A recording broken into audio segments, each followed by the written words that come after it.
Bueno, buenas noches. Vamos a empezar con la unidad de aprendizaje uno de este módulo tercero que tiene que ver con el transporte y la logística internacional. Y vamos a ver dentro de la unidad de aprendizaje uno la distribución física internacional.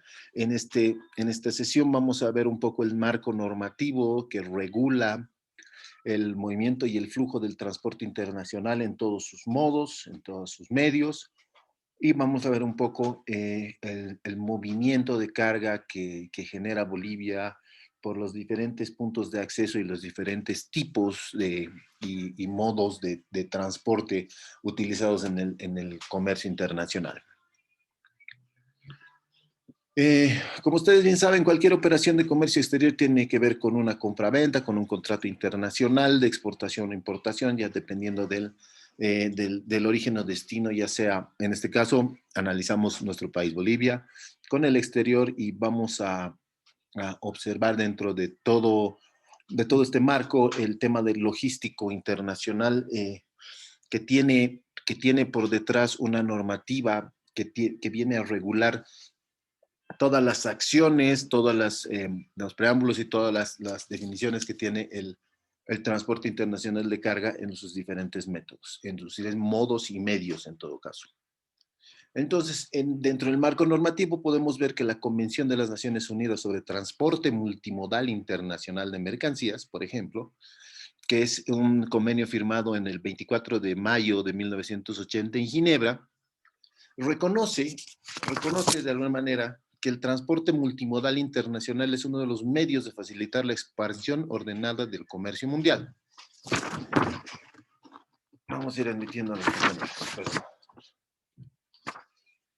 Y también reconocen una necesidad de promover el desarrollo de los servicios del transporte multimodal que sean adecuados, económicos y eficientes, que puedan atender las necesidades de cada tráfico, cada tránsito, cada movimiento de carga, ya sea por cualquiera de los modos o modos ya sea simples o combinados del transporte internacional de carga.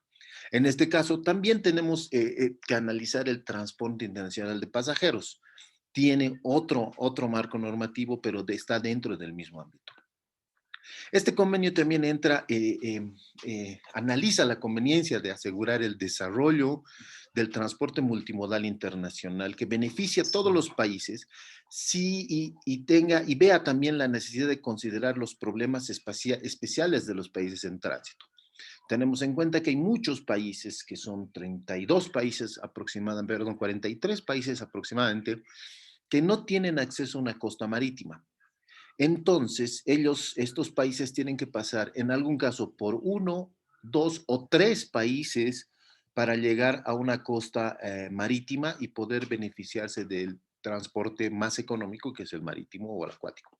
Eso por sus capacidades de carga y por la amplitud del modo de transporte.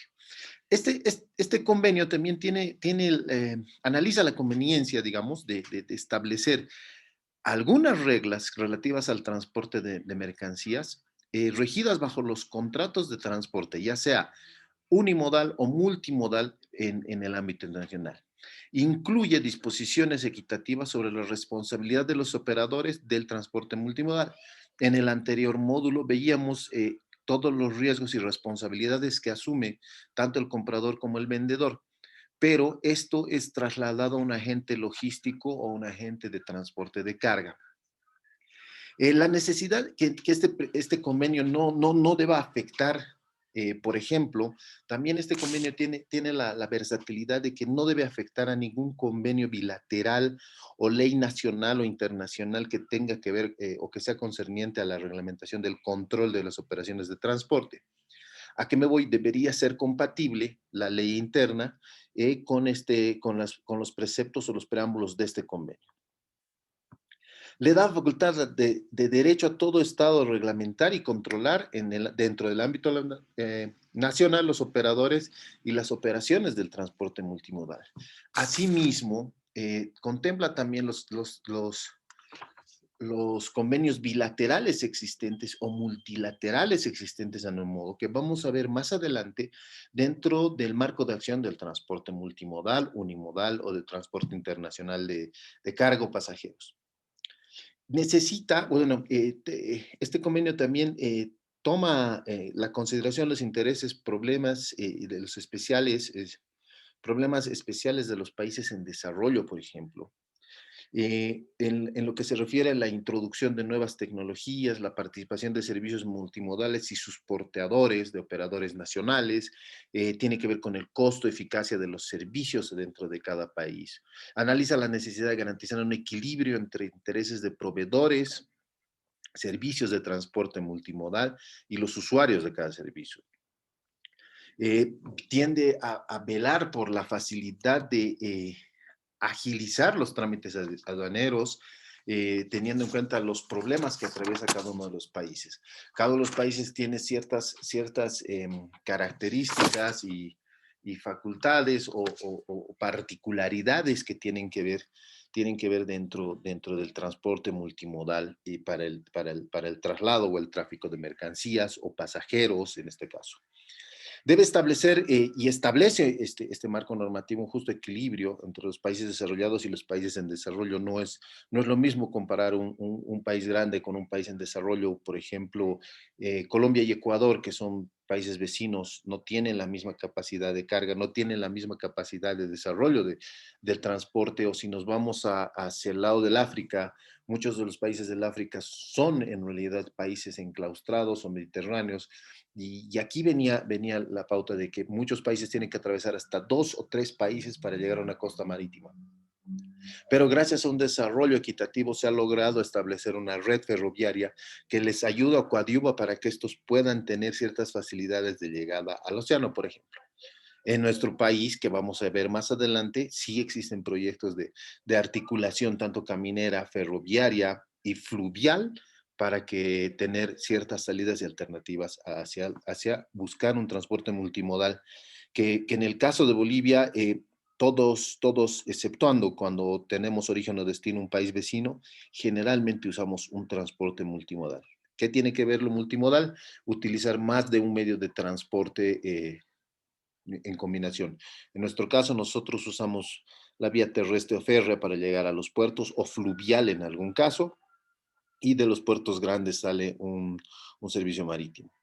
Y por último, este convenio brinda a los usuarios la libertad de elegir los servicios multimodales, los servicios de transporte segmentado, que es lo que estaba comentando, y da la responsabilidad al operador de transporte de basarse en el principio de presunción de culpa o negligencia en el caso de equivocarse o tener. Para estos casos se prevé justamente el que este mismo marco normativo pueda prever de que toda carga deba ir con seguro.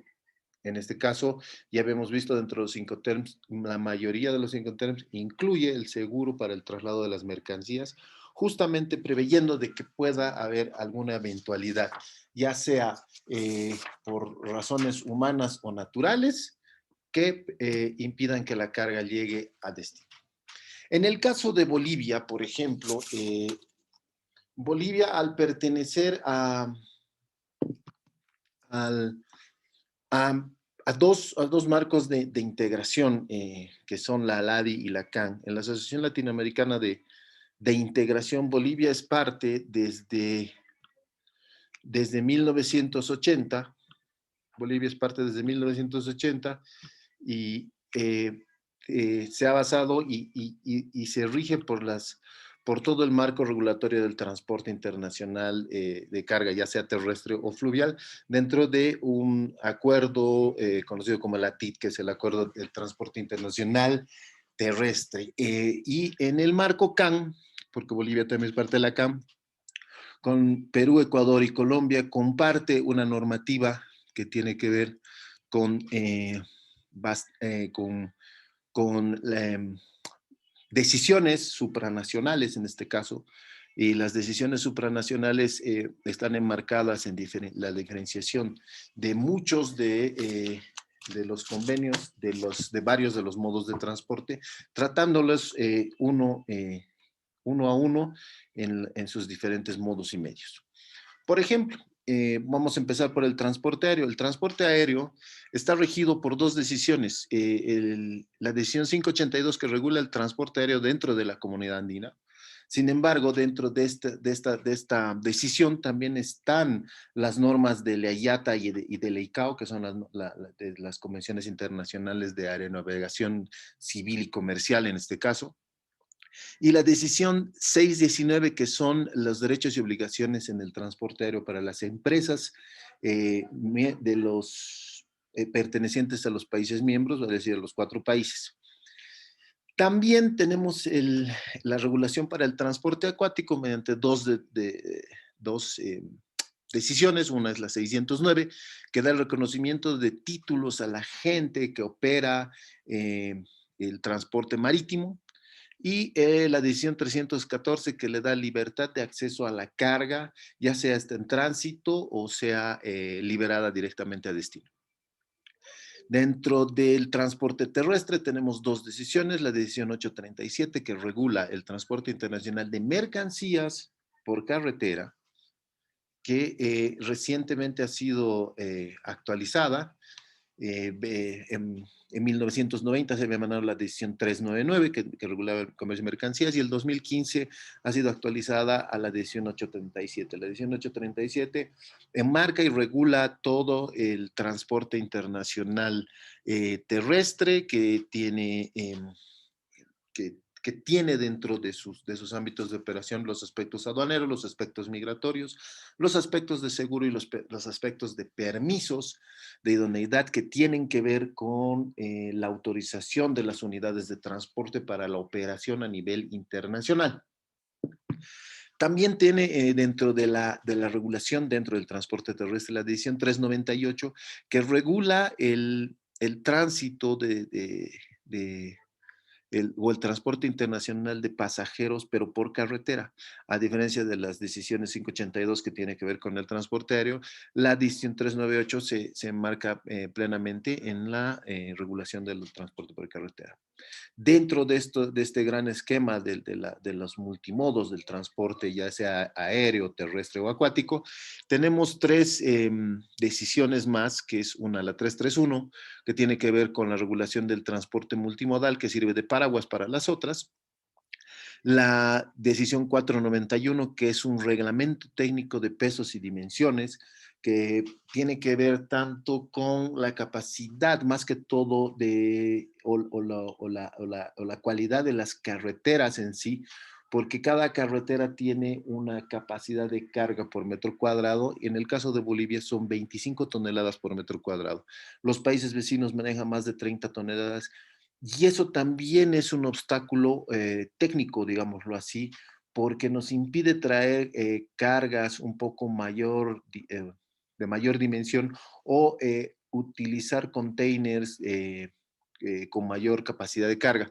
Tenemos en cuenta que un container de 40 pies puede cargar hasta 28 o 32 toneladas en peso neto, pero nosotros tenemos que manejar simplemente un container de 40 pies hasta un máximo de 22 toneladas, justamente por la regulación de nuestras carreteras. Y la decisión 271 que tiene que ver con el sistema andino de carreteras, justamente, que es base para las resoluciones dentro de la comunidad andina, que tienen que ver con la determinación de asuntos aduaneros, de establecer rutas y plazos. No basta con una autorización de una unidad de transporte internacional que tenga la habilitación para transitar por territorio extranjero, sino al momento de cruzar un paso de frontera, al traer o llevar carga en cualquier frontera, se le da una secuencia de ruta y plazo de la cual se hace un control estricto. Dentro de este marco son los entes competentes de regulación de transporte, los entes competentes nacionales, los encargados de controlar y vigilar este marco normativo, para que si un camión que tiene ruta y plazo definido no se salga de la embarcación que se le da al momento de que ingrese al país extranjero. A través de las autoridades de transporte se emanan y también existen reglamentos específicos de multas, sanciones e infracciones que pueden llegar incluso hasta el comiso de la unidad de transporte, viendo si existe algún tipo de infracción establecido. Dentro de la comunidad andina, todo este marco es controlado por varios comités. Dentro del Comité Andino de Autoridades de Transporte Terrestre, por ejemplo, el principal objetivo es velar por el cumplimiento de la normativa y actualizarla todo el tiempo. Como habías visto, ya se había actualizado la ley la edición 837 que regula el, el, el transporte internacional de mercancías dentro de los países de la CAN y está en proceso de actualización la edición 398 que tiene que ver la regulación del transporte de pasajeros. Estas actualizaciones siempre están en función de las transformaciones tecnológicas y logísticas del sector de transportes. La última actualización tiene que ver con ya medidas que emanan de la firma del Acuerdo de Facilitación de Comercio a nivel mundial. Bolivia ha sido parte también de lo ha confirmado y ratificado el 2018.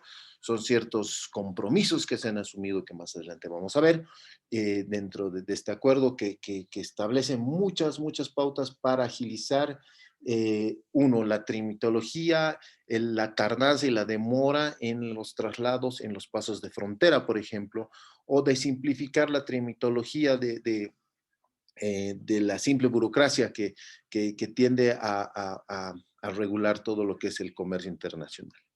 Existe también el Comité Andino de Infraestructura Vial, que, eh, que tiene...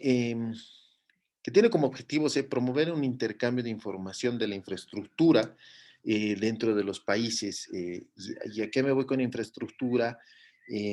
Uno tiene que ver con carreteras adecuadas que tengan la capacidad o la cualidad de considerarse una carretera internacional que lleva ciertos preceptos, ciertas medidas, ciertas dimensiones para el asfalto, el grosor, el ancho de la carretera, para que ésta pueda considerarse internacional y pueda ser utilizada para tal efecto.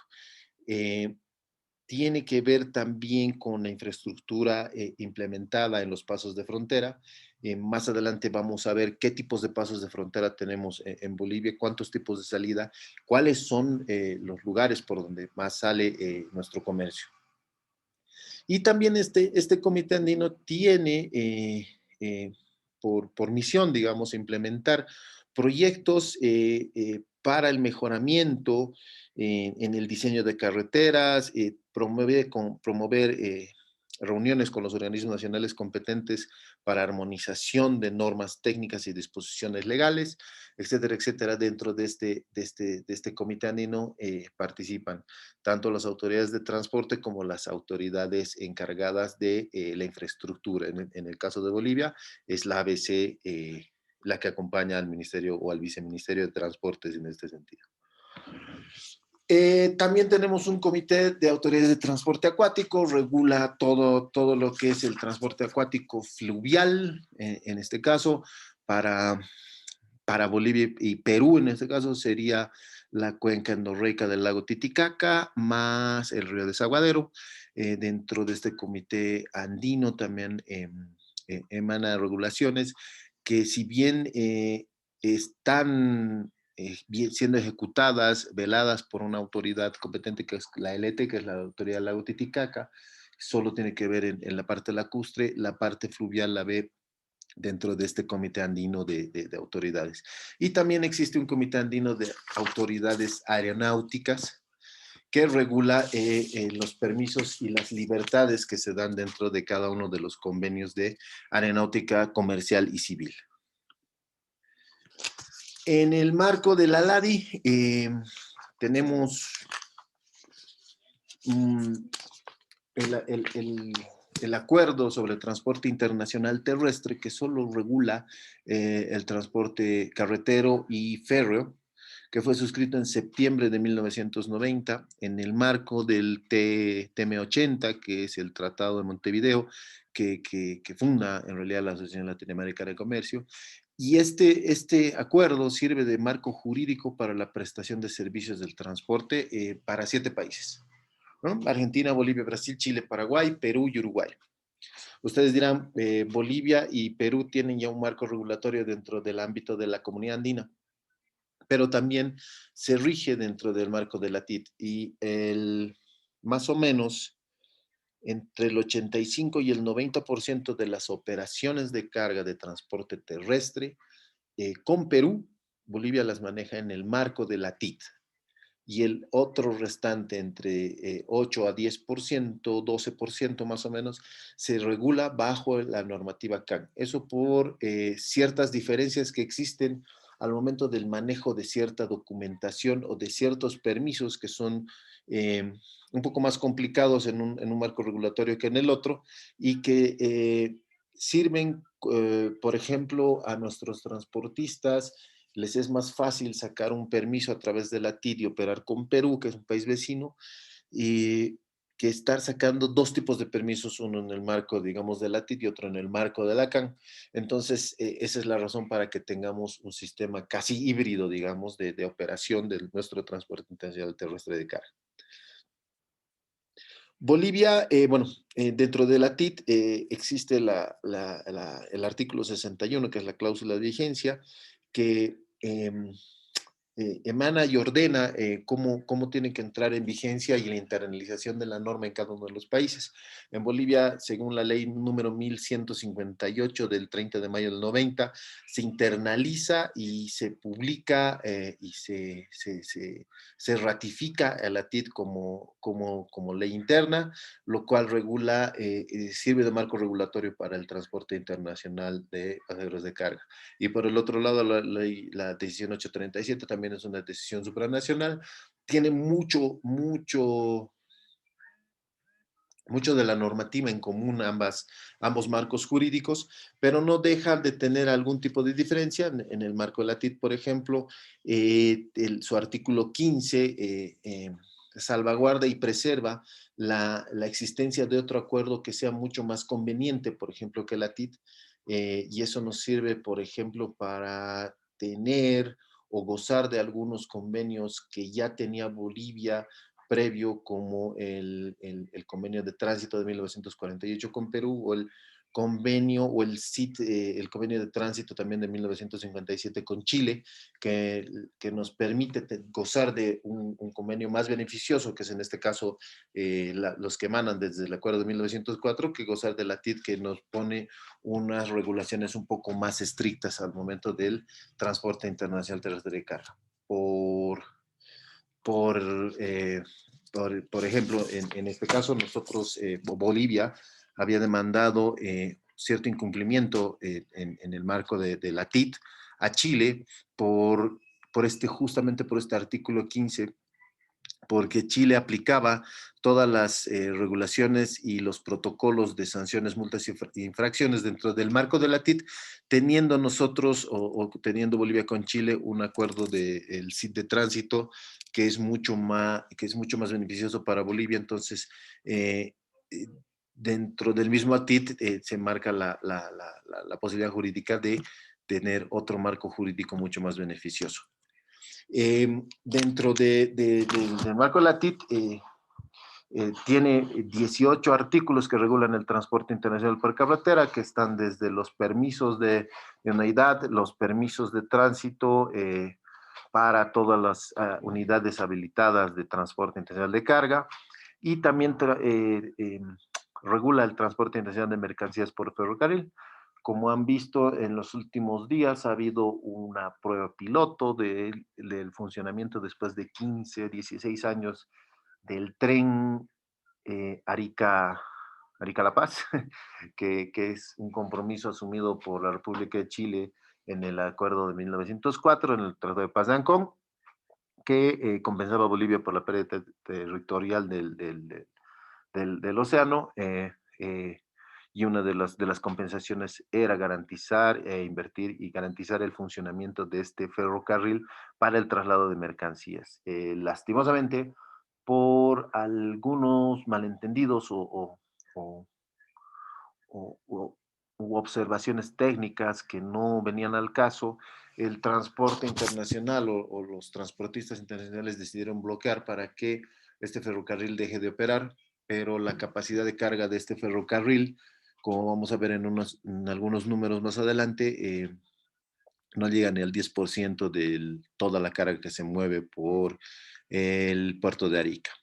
Dentro del ATIT también se pueden observar aspectos aduaneros que son los que regulan la operatividad del paso en las fronteras de los camiones o trenes, los aspectos migratorios que son complementarios porque al momento de pasar un camión pasa un chofer, un tripulante y el ayudante. Dentro de este se establece una libreta del tripulante donde se les da tiempos para poder circular en el país extranjero, porque una de las limitantes de este acuerdo es que prohíbe el cabotaje. ¿Qué es el cabotaje? El cabotaje dentro de la TIT es el que un camión extranjero pueda realizar traslados internos de carga dentro del mismo país, lo que supone una contravención a este acuerdo por los países firmantes. Y por último, también tiene que ver con el aspecto de seguros para garantizar que cualquier eventualidad no sea un óbice dentro del transporte internacional terrestre de carga para en desmedro del comprador o vendedor. Dentro del transporte aéreo, eh, por ejemplo, hay varios aspectos que tomar en cuenta. El convenio de Montreal del 26 de octubre de 1990 regula tanto la aviación civil como la aviación comercial. Existen dos entes que regulan todo esto, el ICAO, que es la Organización Internacional de Aviación Civil, y el IATA, que es la Asociación Internacional de Transporte Aéreo, que es el paraguas para, para la regulación del transporte. La ICAO es una agencia de Naciones Unidas eh, que está creada a través del Convenio de Aviación Civil para estudiar los problemas de la aviación civil, para promover reglamentos únicos, y está dirigida por un consejo permanente que tiene sede en Montreal, donde se ha firmado este convenio. Previo a este convenio, que fue elaborado y se celebró en Chicago del 1 de noviembre al 7 de diciembre del 44 y entra en vigor el 47. También se encarga de estandarizar, por ejemplo, las funciones necesarias para las actividades de las aerolíneas, del sistema de transmisión de mensajes aeronáuticos y de la parte comercial que tiene que ver con con toda la regulación del sistema aeronáutico. La Asociación Internacional de Transporte Aéreo, por ejemplo, ha sido fundada por 57 miembros de 31 naciones. Ahora alberga más de 290 líneas aéreas que están reguladas por esta asociación internacional. Esta se fundó en La Haya y ya para el 45 recién fue trasladada hacia los países de Latinoamérica. Este IATA o la Asociación Internacional de Transporte Aéreo es un instrumento de cooperación para que las aerolíneas, digamos, promuevan tanto con seguridad, facilidad, confianza, el transporte aéreo, promuevan los convenios que emanan de los convenios de aeronavegación que puedan existir en los países, ya sean de manera bilateral o multilateral. En este caso, a partir de la firma de algún convenio bilateral, en algún caso, cada país, en función de la capacidad que tenga de las aerolíneas comerciales, puede otorgar 9 tipos de libertades dentro de su convenio según la conveniencia de cada uno de los países, eso según el acuerdo que se lleve a cabo. Y dentro de este ámbito, el de las libertades del aire, es un ámbito del derecho aeronáutico que está marcado una vez más en los acuerdos. La diferencia entre las libertades técnicas comerciales y otras libertades están enmarcadas en estas 9 libertades que vamos a pasar a explicar un poco más. Las primeras 5 han sido definidas en el Convenio de Chicago del 44 y las otras 4, de la sexta a la novena, se establecen por misma doctrina o por jurisprudencia o por inercia, como lo podríamos llamar. Por ejemplo, en la primera libertad, dentro de un acuerdo de aeronáutica, de aeronavegación, que ya sea bilateral, se puede otorgar la primera libertad tan solo como el derecho de sobrevolar el territorio de otro estado sin derecho a aterrizar. Pasa mucho con aerolíneas que cruzan territorios o que tienen destino un tercer país, pero tienen la necesidad de sobrevolar otro país. Entonces, las libertades técnicas tienen que ver con esto de de otorgar el permiso de sobrevolar el espacio aéreo propiedad de un país. Y la segunda libertad le brinda el derecho de aterrizar en territorio de otro estado, pero solo por razones técnicas, eh, no para recoger pasajeros o para recoger carga o correo postal en algún caso, que es lo que se maneja, digamos, desde 1945. Solo le da la segunda libertad como el derecho de aterrizar por razones técnicas, ya sea abastecimiento de combustible o alguna emergencia técnica que haya surgido en torno al vuelo. A partir de la tercera a la quinta libertad, se consideran libertades ya comerciales. ¿Y por qué comerciales? Porque la tercera libertad le brinda a la aerolínea o al otro país y a sus aerolíneas el derecho de desembarcar pasajeros, cargo y carga, por ejemplo, tomados en el territorio de un país cuya nacionalidad posee la aeronave.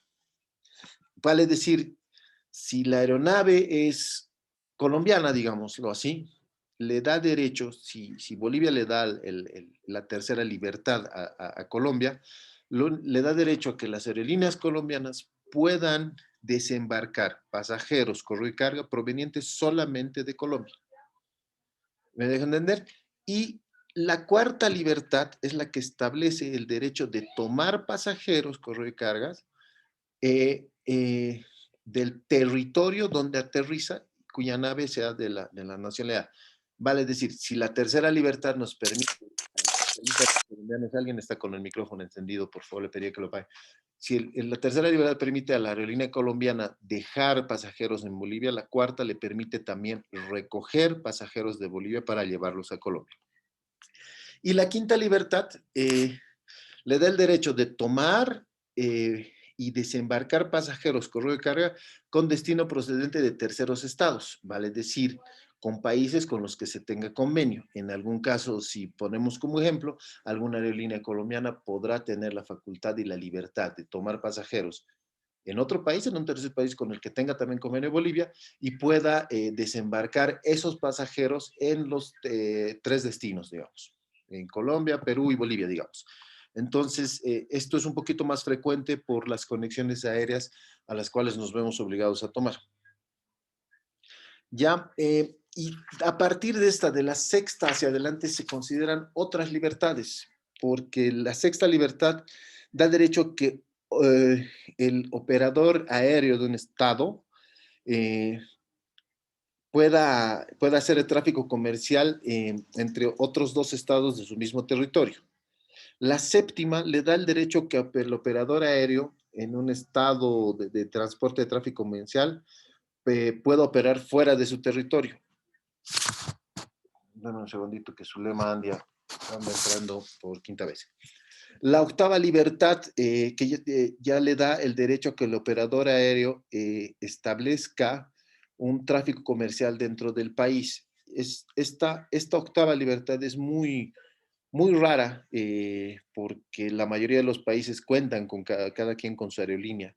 Esta octava tiene que ver con el darle el permiso a que una aerolínea extranjera pueda operar vuelos nacionales dentro de nuestro país, por ejemplo. Eso se llama cabotaje, que es lo que hemos visto también en el tema del transporte terrestre. Y la última y la novena libertad es el permiso referido a las aerolíneas para que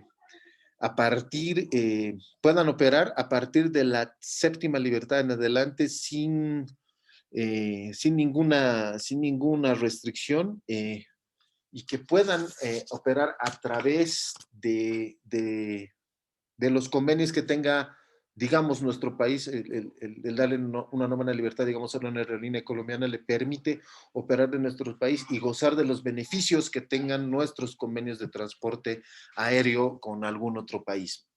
Entre la sexta y la séptima tienen que ver también con el tema de conexiones o de utilizar códigos compartidos.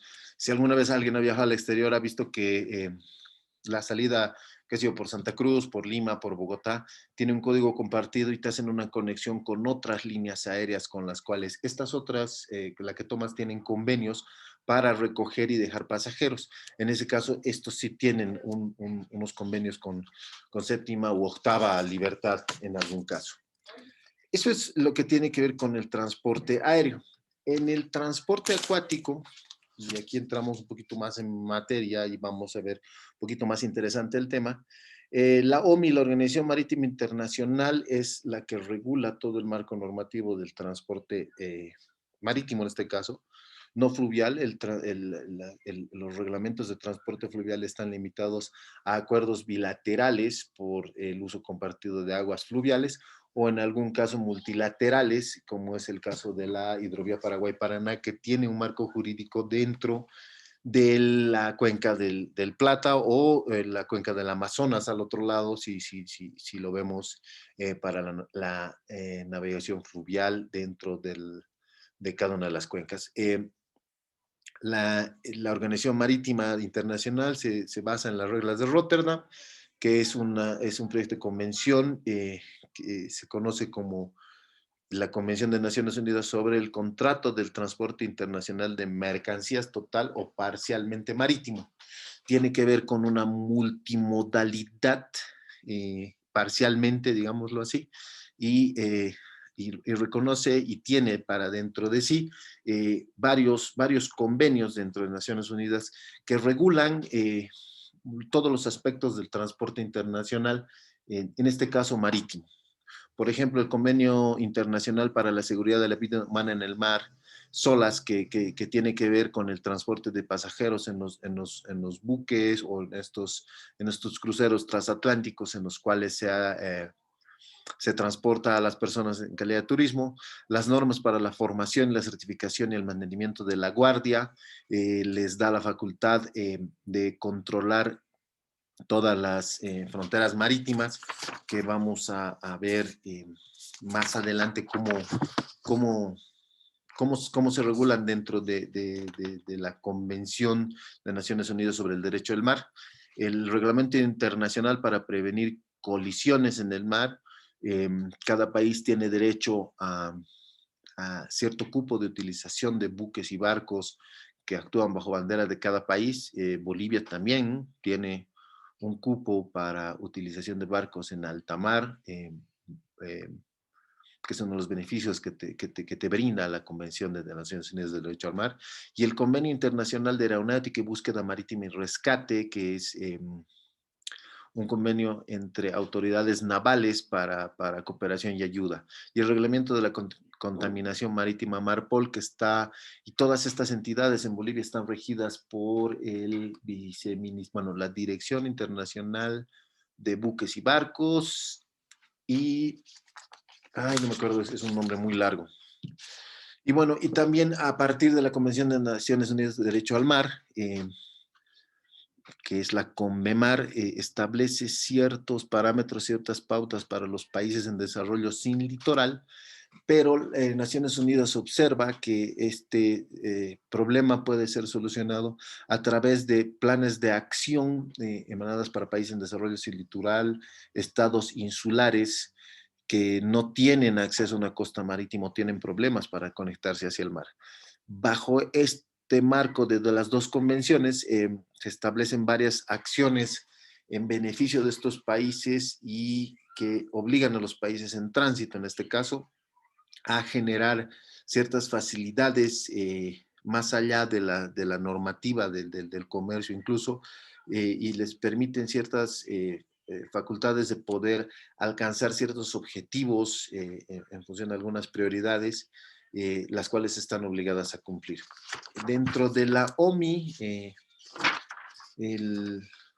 tiene mucho que ver con el derecho marítimo, y el derecho marítimo es un cuerpo normativo que rige los problemas que puedan surgir a raíz de las relaciones entidades, de la relación de las entidades del derecho privado en este caso. Tenemos en cuenta que muchas de las empresas que actúan en, en el transporte marítimo son privadas, y el derecho al mar está también enmarcado en la Convención de Naciones Unidas sobre los derechos del mar.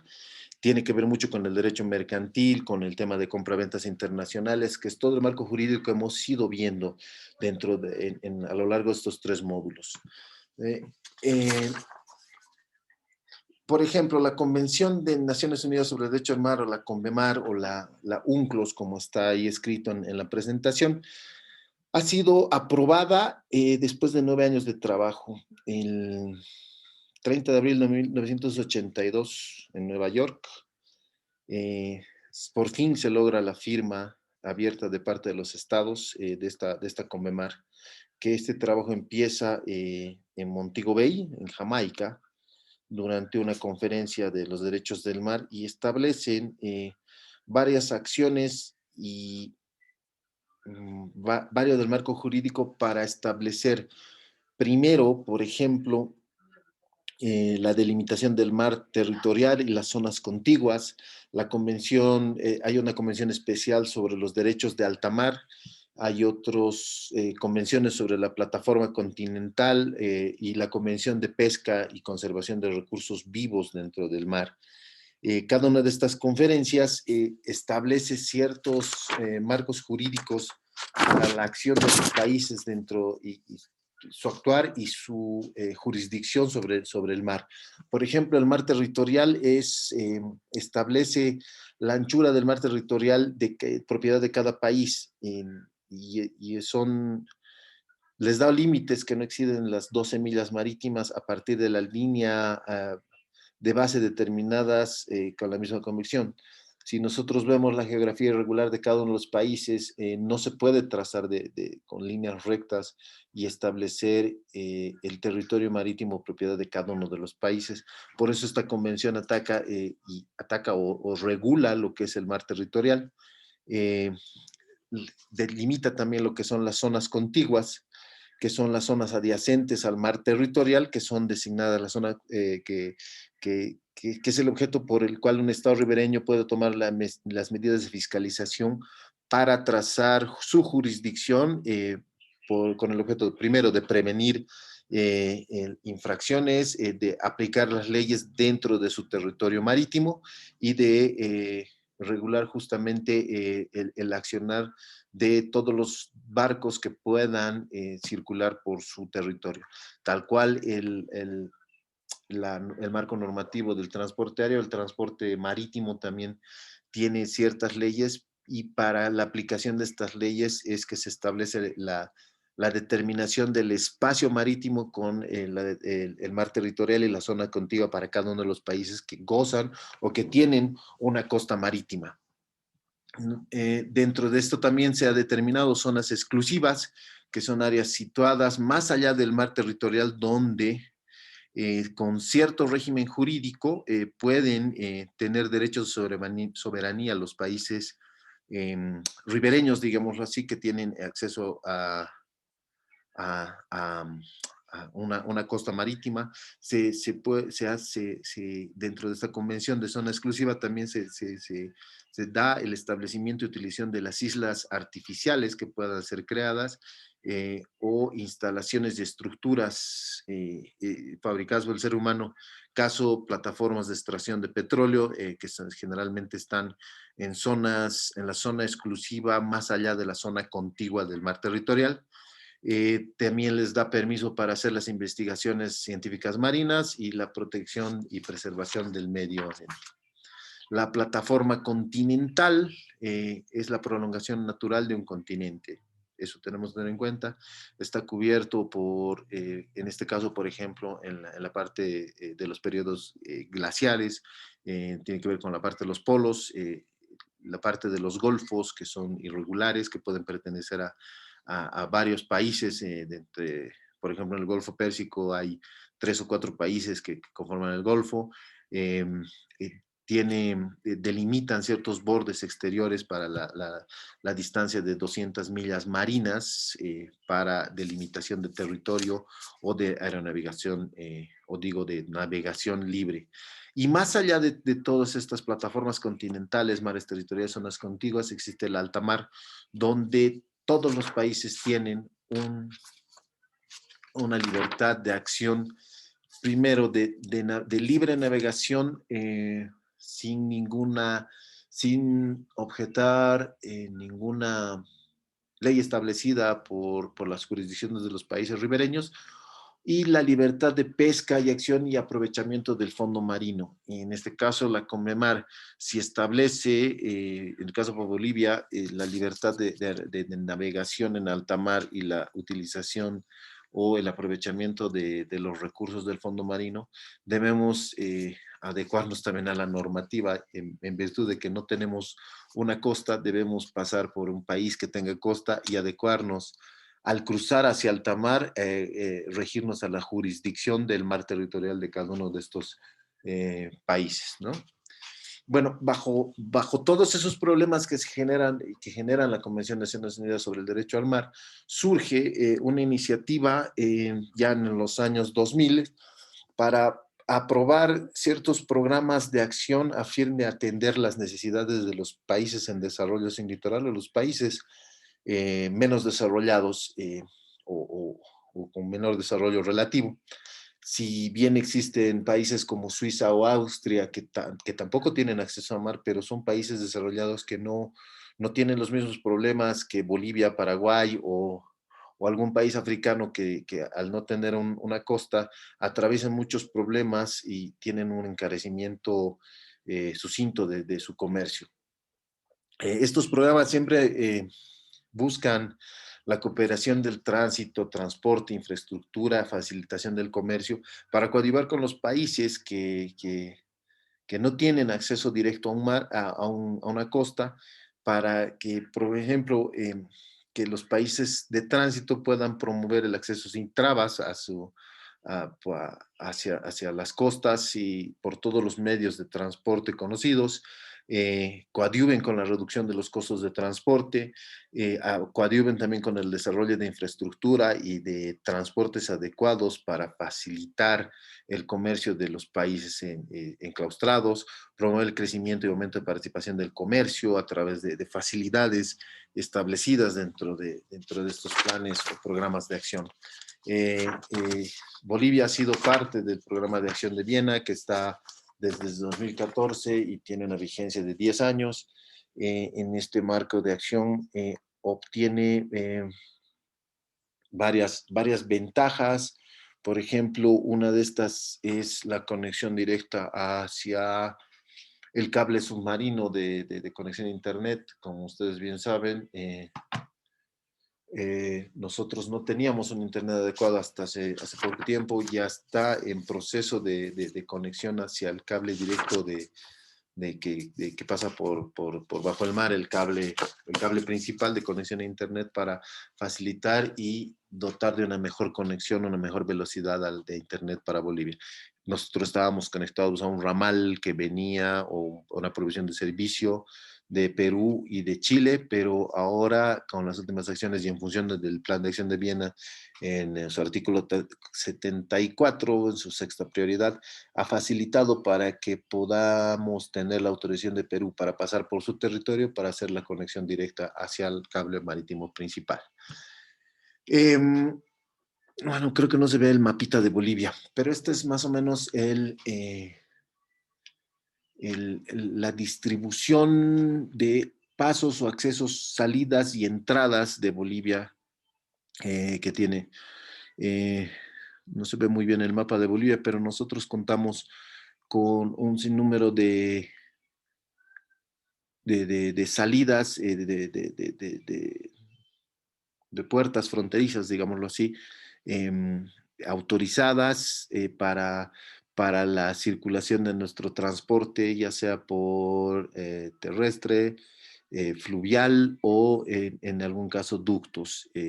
Eh, con Perú solo tenemos un paso autorizado que es desaguadero.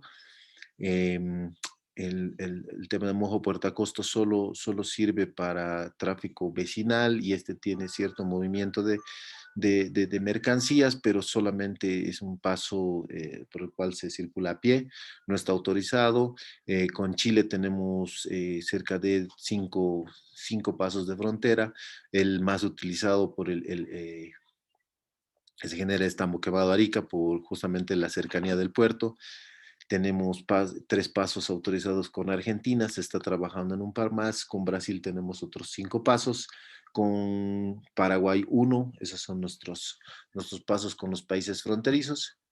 Y el acceso a puertos de Bolivia, por ejemplo, es, eh, es limitado y si vemos bien las distancias, obviamente el puerto de Arica viene siendo el más utilizado, como vamos a ver más adelante en los números ya que nos arrojan el flujo del comercio. Si bien últimamente hemos empezado a diversificar la salida de Bolivia o la entrada de productos, tratando de diversificar esto y no depender simplemente de uno o dos puertos por las coyunturas o por las vicisitudes que hemos estado teniendo en los últimos tiempos, porque a partir del 2003 la obligación que tenía el Chile como Estado la traspasa al sector privado al privatizar los puertos que eran parte del Estado, donde teníamos las facilidades emanadas de los compromisos del acuerdo de 1904. Chile decide em, licitar sus puertos y volverlos privados y transferir la responsabilidad asumida en el Acuerdo de 1904 a estos entes privados. A partir de esto, los entes privados que tienen una visión tan solo de lucro, si bien cumplen en parte los compromisos asumidos, se ven sobrepasados porque en los últimos 8 o 10 años Bolivia ha incrementado el volumen de comercio de manera exponencial, digámoslo así, y ya se tienen que empezar a ver varias opciones de salida. En este caso se ha empezado a utilizar más el puerto de Matarani, el puerto de Hilo, está en proyección un paso de frontera en el norte del país, en la parte de Pando, para utilizar o para llegar hacia, utilizar el corredor bioceánico norte para llegar al puerto del Callao directamente. Hay que tener presente a cierto tipo de cosas. Por ejemplo, los puertos hub son pocos, en el Pacífico son tres o cuatro, en el Atlántico deben ser un poco más, son seis puertos hub. ¿Y a qué se refiere un puerto hub? Un puerto hub es un puerto distribuidor de mercancías para el transporte transoceánico en este caso. Y hay puertos de segunda que son los puertos más conocidos como Arica, Iquique, Antofagasta, Matarani, Hilo, etcétera, etcétera, que son puertos de segunda a los cuales llegan buques más pequeños, justamente que hacen transbordo en los puertos hub. A los puertos hub llegan los buques Panamax o Post-Panamax, de 35.000 o 40.000 TDUs, que tienen una gran capacidad de carga, y por el tipo de calado o la capacidad de puerto, estos no pueden ingresar a cualquiera de los puertos, entonces descargan mucha de la carga en barcos más pequeños que son los que llegan a los puertos los cuales utilizamos mucho más habitualmente. Uno de estos puertos hubs es el Callao y el otro es no me acuerdo, el puerto de Valparaíso, mucho más al sur de Chile. Y de estos puertos es de donde generan buques más pequeños para que llegue nuestra mercancía o salga nuestra mercancía de los puertos que más utilizamos. Bolivia cuenta con muchas concesiones en el exterior, bueno, varias, no muchas. Tenemos concesiones para utilización de puertos y depósitos francos, por ejemplo, en Paranaguá tenemos un depósito franco ya concesionado, no se ha utilizado hasta el momento porque, bueno, el dinamismo comercial nos ha obligado, digamos, a usar solamente el puerto de Arica. o el puerto de Iquique en algún caso, según sea el tipo de carga, o el puerto de Matarani en un caso. No es utilizado por la dificultad que tienes para llegar al puerto de Paranagua, si bien está establecido un tema, una red ferroviaria interna en el lado del Brasil.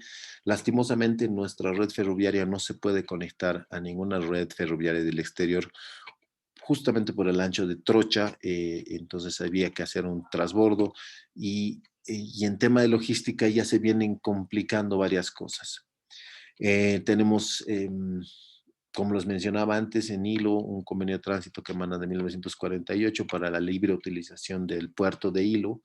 Y también tenemos varios convenios, uno del 92, la utilización a casi perpetuidad, bueno, por 100 años, una concesión de utilización de un puerto de Hilo y de la playa Bolivia Mar, y los convenios ampliatorios del 2001 que establecen una zona franca especial de transformación para Bolivia en la parte de Hilo, la cual todavía no ha sido aprovechada meramente por una falta de presupuesto o falta de efectivo para poder invertir en el exterior de parte de Bolivia para construir un puerto. Un puerto no se construye de la noche a la mañana, tiene muchos componentes inmersos dentro de esto y son inversiones grandes que pasan los $1.000 millones y entonces esa es una de las restricciones. También tenemos varias concesiones a lo largo de la hidrovía como Puerto Rosario, Villeta, que, que son concesiones de depósitos y zonas francas con puertos habilitados para la utilización de carga. Esto ha sido más utilizado por la soya o por hidrocarburos en ingreso y salida por la zona de hidrovía, pero la zona de libre navegación que no es tan libre en la hidrovía tiene que ver con la regulación dentro de el convenio de la Cuenca del Mar del Plata y los convenios o los protocolos de navegación que incluyen a Brasil, Bolivia, Paraguay y Argentina, que todavía no han sido totalmente internalizados en los países y que impide una pseudo libre navegación en este caso.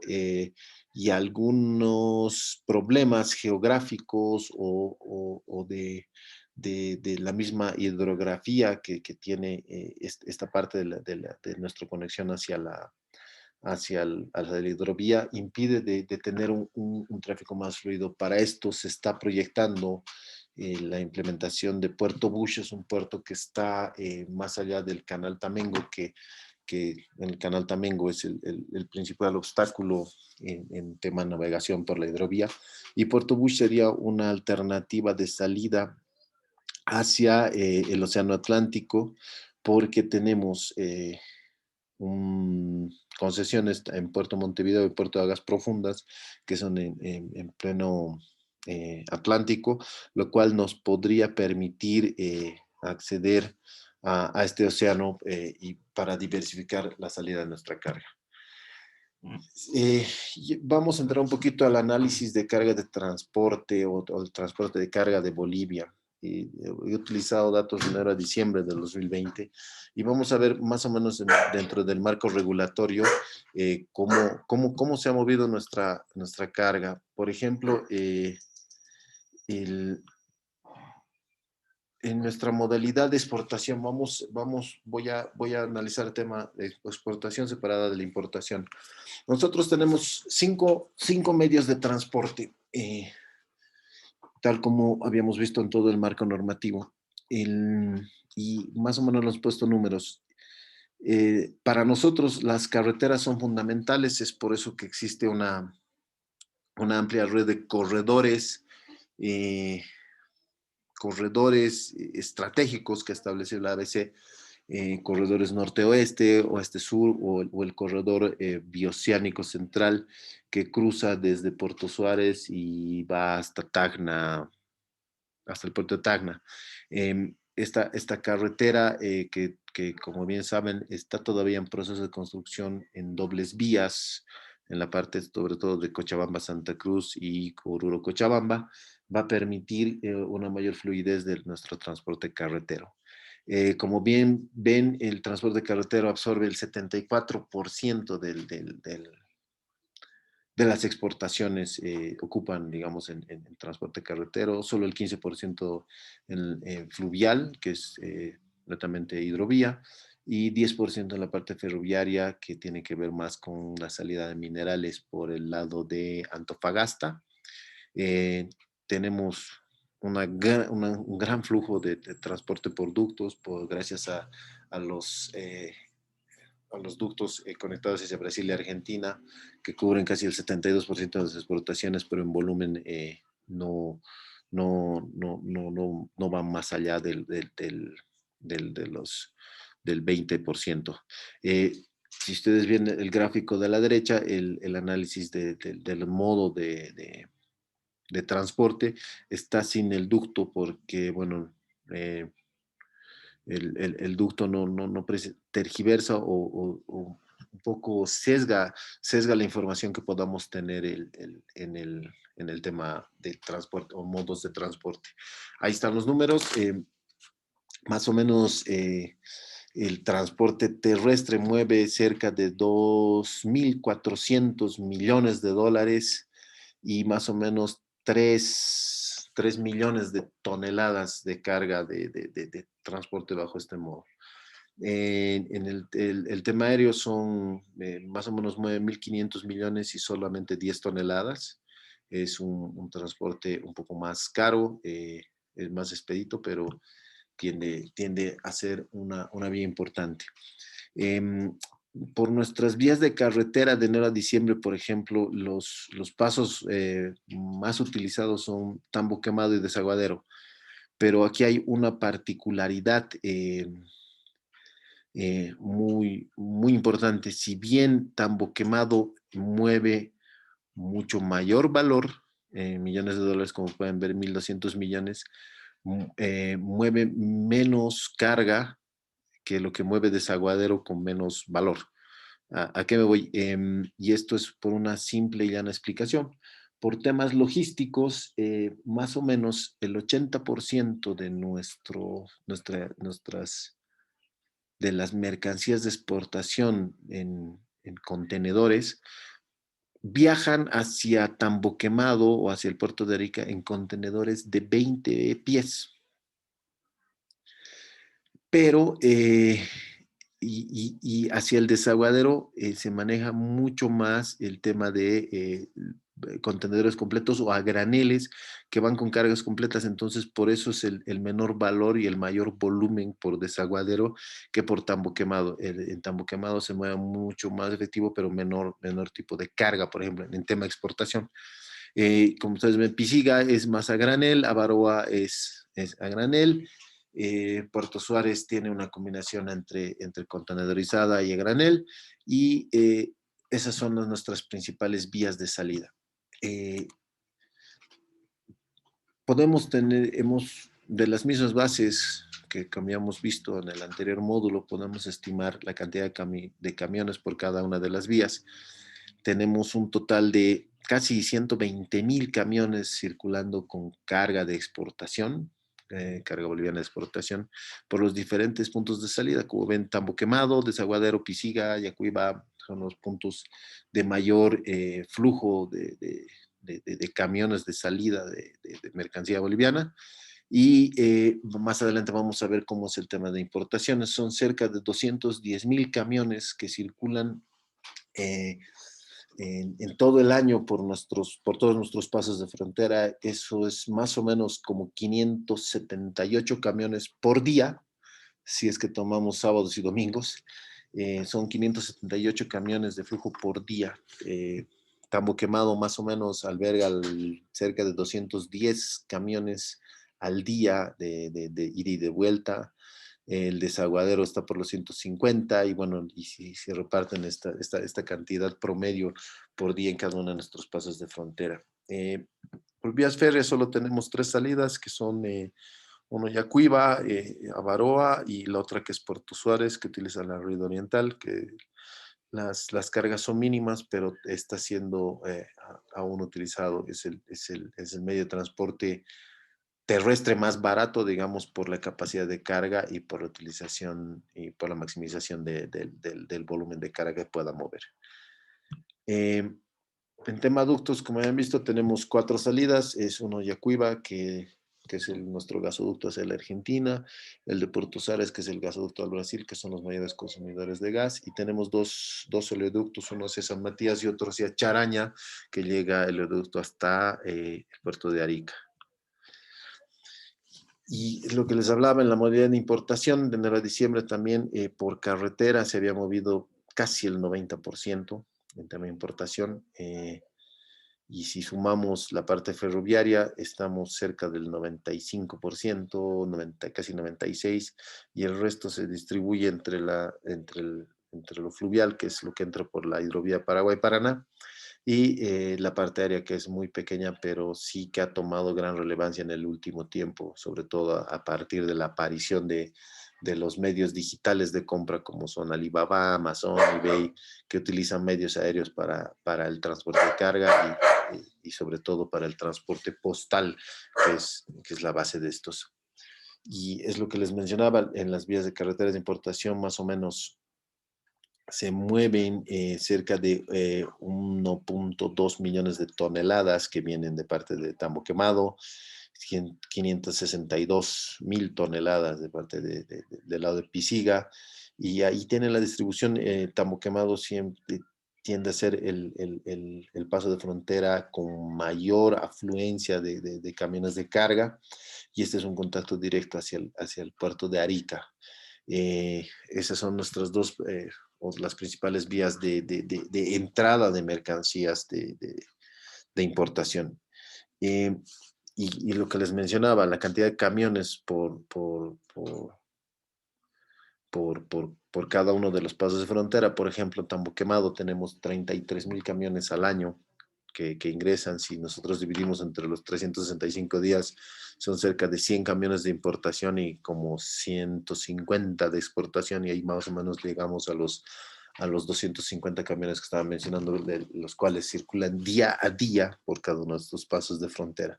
Ustedes se dan cuenta la magnitud de este movimiento de carga, que obliga a que tengamos otras alternativas, hablando logísticamente, para tener un mejor desempeño comercial, para abaratar costos de gestión. Vías férreas de importación por Puerto Suárez es la que mayor cantidad, que son 87 millones de dólares, y son 138.000 toneladas más o menos que ingresan por Puerto Suárez. Yacuiba, que igual se hace el transbordo, y este de Charaña, que ha estado moviendo muy poca carga, que tiene que es justamente el que provoca el problema con los transportistas de última época. Tendría una capacidad de carga de 350.000 toneladas en el año. Y es a lo que me refiero. El movimiento hacia el puerto de Arica está más o menos en 3.2 millones de toneladas, y el tren movería tan solo 350.000 toneladas.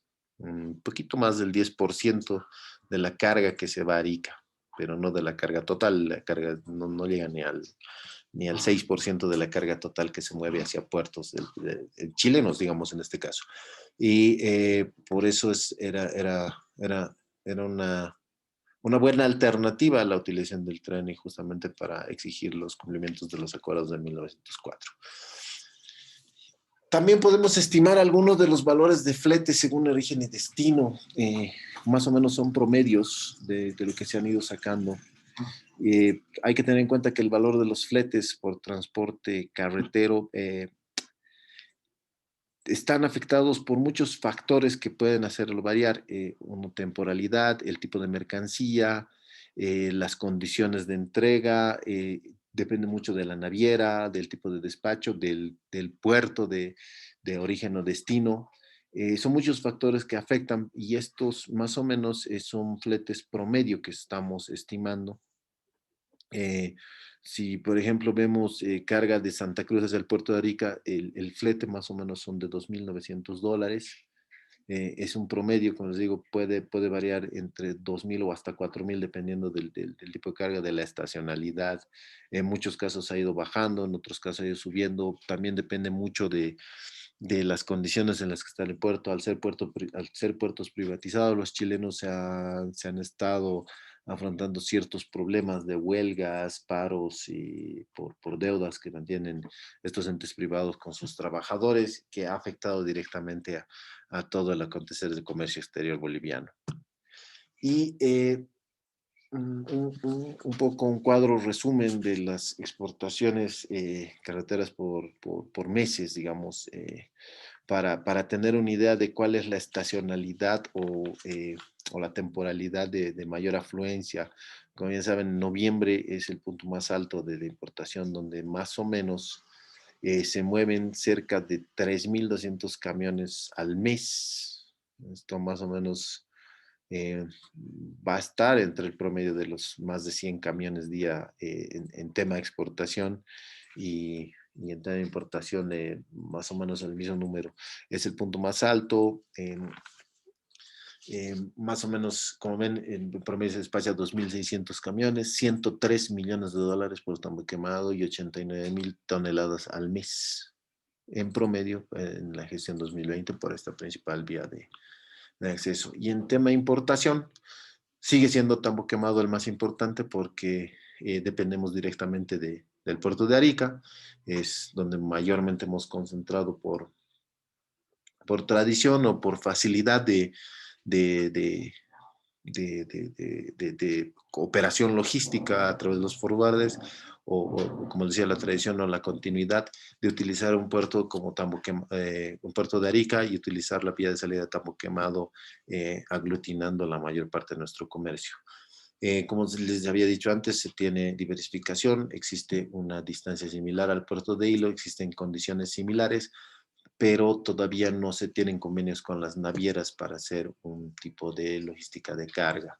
Primero. Segundo, se está tratando de establecer puertos secos, que serían hubs logísticos, los cuales permitirían hacer despachos directos sin utilizar depósitos en puertos para maximizar o minimizar, digámoslo así, los costos operativos que tengan que ver con cargas estivas en puerto y sean despachos directos hacia las naves que se van directo a alta mar.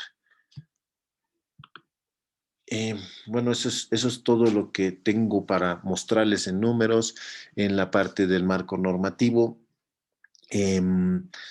Me gustaría, si es que tienen alguna pregunta, duda sobre toda esta explicación la que hemos estado teniendo ahora en esta sesión.